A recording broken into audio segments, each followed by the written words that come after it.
welcome to the channel. In today's video I'm going to be reviewing the McLaren 750S, powerhouse of a sports car from McLaren. However, as you've probably guessed, I don't have one, nor have I been near one, so I can't really review it, but we're going to pull everything off the internet. Why not? I mean, it's not a Suzuki Swift, which I do have, but I think it should make an interesting video. But that's decided by you lot, not me. I'll divide the review into a few categories. We'll tell you what they are later, because I don't want to do it now. You can find out as we go along. The first thing to say here is it definitely looks like a McLaren. I mean, most McLarens have a similar design ethos. Even then, this car still grabs attention, or it would, I think. I don't know, I haven't got one, I haven't driven one, I haven't taken any in public, so I can't really say. But it's a McLaren, so I wouldn't be surprised. From looking at pictures in the configurator, the car has many features devolved from other McLaren models, like the Altura and 720S. I'm pretty certain on this. I mean, other YouTubers and websites have said similar things, so if you don't believe me, go and check them out. I might link them, might not, probably won't, probably can't be bothered, but you know, I don't have that much time. It seems like a reasonable assumption overall though. And having spent an unimportant amount of time in the configurator, some of that time is being shown now, some of it won't be. There's a lot of colours and carbon fibre accents that can go on the car, and they all look really nice, or a lot of them do. I'm not a fan of the yellow, which will probably be seen on here earlier. But I mean, there's a lot of good things on it. Like, I really like the optional air vents on the front of the car, which are like in the shape of the McLaren logo, and there's like 3 of them. I think that's very cool, which I would have if I had one, but I don't. The only real issue for me personally is the front bumper. I don't, in my opinion, it just looks empty. I don't know. It just looks really odd to me, and I can't place why.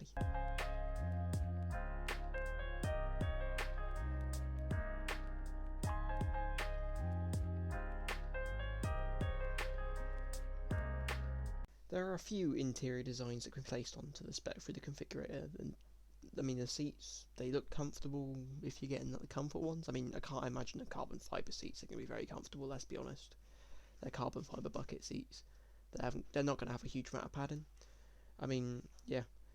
The screens, they look solid. I don't really know. I haven't really driven any cars with fancy screens. My Suzuki doesn't really have any at all, because it's an older model, 2008. I mean, the screens are very sleek, and they do fit with the design quite well, except for maybe that one in the middle, but it's not that much of an issue, really.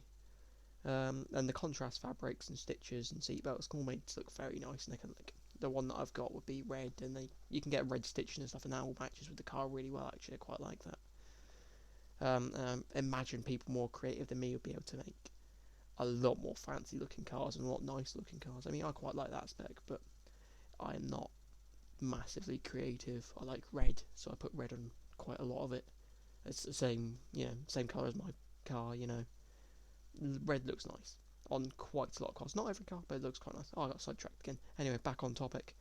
Inside, it looks really spacious. I mean, I'm 6'2". I don't know how well I'd fit in there realistically, but from the configurator, it looks like quite a lot of space in there. I mean, I can't confirm it. I haven't sat in one. Again, I haven't been near one. I can just say what it looks like from behind my screen. And from behind my screen, it looks quite nice. I mean, personally, I'm not a fan of just pure screens overall. Yeah, we're circling back to this. I prefer like the odd rev gauge and speedo and all that sort of stuff, but I understand that's not common. That's not as common anymore, and technology moves on.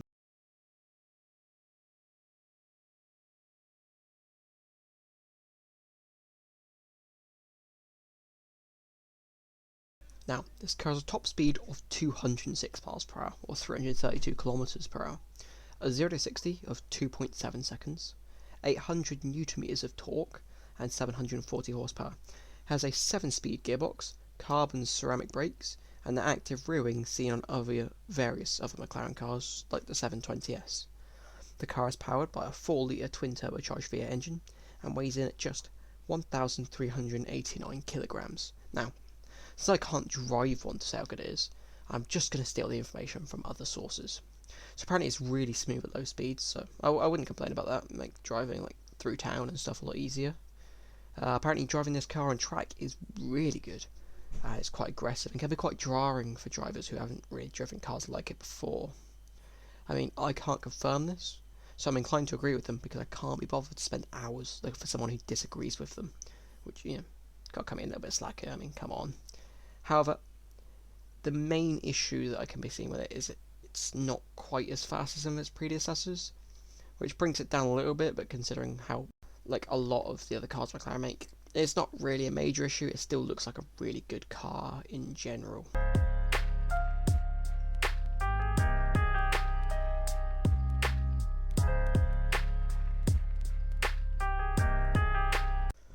Overall, I really like the McLaren. I mean, in general, I am a fan of McLaren, so it probably does influence my scores a little bit. If I do more of these, scores are obviously going to change due to things like personal bias, and maybe, if I ever get hold of one or even to drive one, that would probably cause it to change, because then I could add my own experiences to it. However, that's exceedingly unlikely, naturally.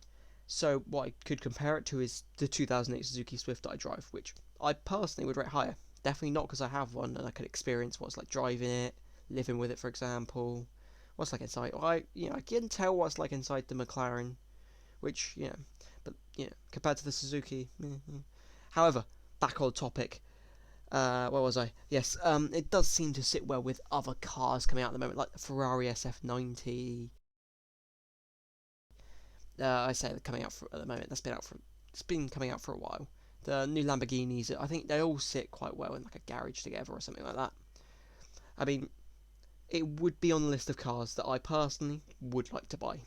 It's very nice. It's got lots of spec options and various things based off the 60th anniversary of McLaren, which is really cool. Just a really cool feature to have on a car, and something you won't see on many other McLarens other than this one. Even if people, as long as people decide to spec it onto their cars. Overall, very cool. Here are my final rankings. Lastly, I want to thank everyone very much for watching. I hope you've enjoyed this, let's be honest, higher quality, higher effort video than the stuff that I normally produce. I've put a fair bit of time into it, considering what I normally do. I've quite enjoyed making it, actually, so I'm going to start doing more of this. Please let me know if you enjoy it. Let me know what cars you want to see me review, even though I can't actually review them next, and I will see you next time whenever I get round to uploading it. Thank you very much. Cheers.